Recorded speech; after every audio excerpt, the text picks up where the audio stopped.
What's happening, guys? The Comics Kid 2099 here, and I want to talk to you about a graphic novel that I recently finished reading. Adam Strange, The Man of Two Worlds. This is by Richard Bruning and Andy and Adam Kubert. One of the Kubert brothers does the pencils, the other one does the inks. And this is a 3-issue prestige format miniseries from either the late 80s or early 90s. It is right around the same time when Alan Moore was coming to a close on his Swamp Thing miniseries, not miniseries, his run on Swamp Thing, because this kind of ties in with some of the stuff that happened in Alan Moore's run on Swamp Thing, but I'll get to that in a minute. Basically, the plot of this miniseries is it is set in what was at the time the present-day DC universe, and Adam Strange is trying to decide, do I want to live on the planet Rann forever, or do I want to keep doing this thing where I go back and forth between Earth and Rann? And Adam Strange was a character who, he's a human archaeologist on Earth, and then this magic science fiction-y beam transports him to the planet Rann, which is this science fiction-y planet with monsters and machines and robots and cloning and stuff like that. And that's where his girlfriend slash wife Elena lives, and he finally makes the decision, I'm going to go and live on Rann permanently because his father-in-law has invented this machine, or has invented this way of keeping him on the planet permanently. Well, stuff starts to go wrong, and I will say at the end of this miniseries, things are very different than they were at the beginning of the miniseries. And I didn't really like this for a couple of reasons. Number one is something that Richard Bruning talks about in a foreword at the beginning of the book. He talks about how this was right around the time when comics were starting to go in a very dark direction. You had The Watchmen and The Dark Knight Returns. Actually, this might have even been before those two, but this was definitely influenced by Alan Moore's Swamp Thing because, like I said, this flat out references some plot points from Moore's run on Swamp Thing. And there was one particular one or two issues where Swamp Thing had basically been exiled from the planet Earth, and he was trying to make it back to Earth, and he stopped by on Rann at one point. And this issue actually picks up where some of that left off. And Richard Bruning talks about how this was a very child-friendly science fiction superhero back in the 50s and 60s, I guess. But then he wanted to take the character in a darker, edgier, grittier direction. And I feel like that doesn't really land here as well as it did with other characters who were taken in that direction. Swamp Thing, I feel like it works out okay to take him in a darker, grittier, edgier direction because he was always sort of an heir to these horror monsters from the 1950s. So it always kind of made sense to make him be a darker aspect of the DC universe. The Doom Patrol, it makes sense to have them be kind of this darker, bleaker part of the DC universe because they're not especially pleasant superheroes. They don't have a very good life like someone like Superman. They're freaks, and so it makes sense to kind of take their lives in a darker direction. And even when you took them into the Vertigo universe, Grant Morrison still had aspects of humor, and he had light touches on his run. And then you have something like The Sandman by Neil Gaiman. That was a brand new version of The Sandman, so it was kind of okay to take that whole world into a darker, less lighthearted place.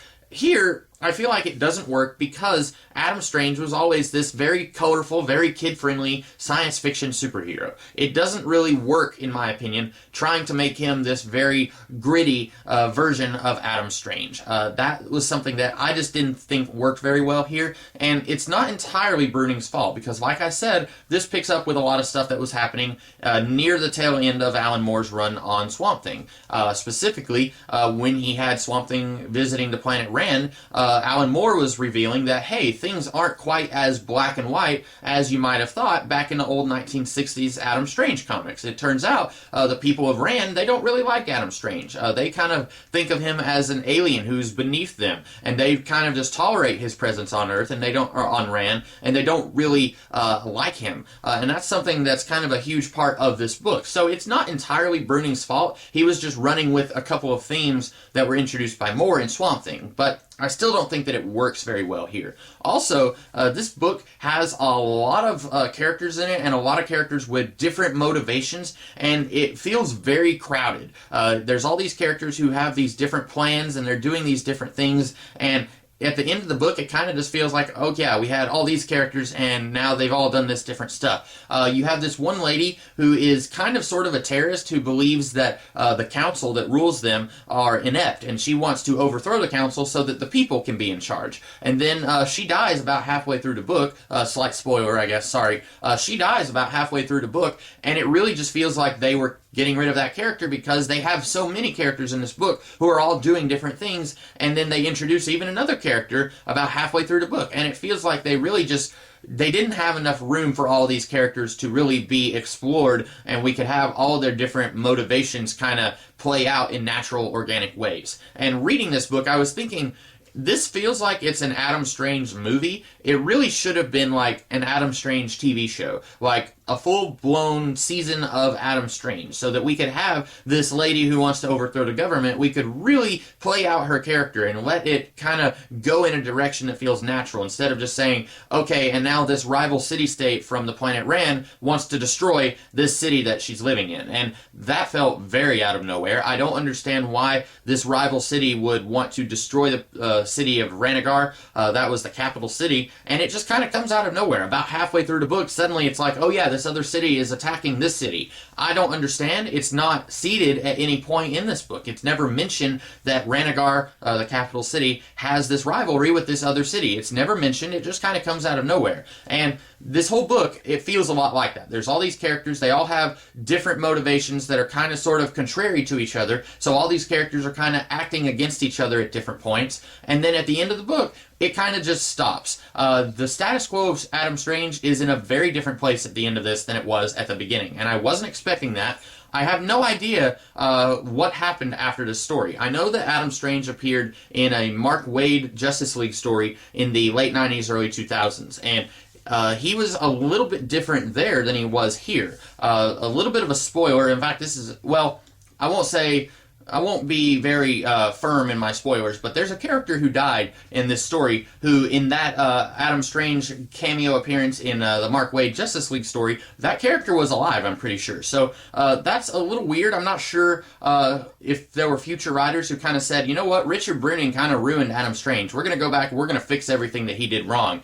Because there's a lot of stuff that happens here that in later Adam Strange appearances, they don't, they're not the same as they were here.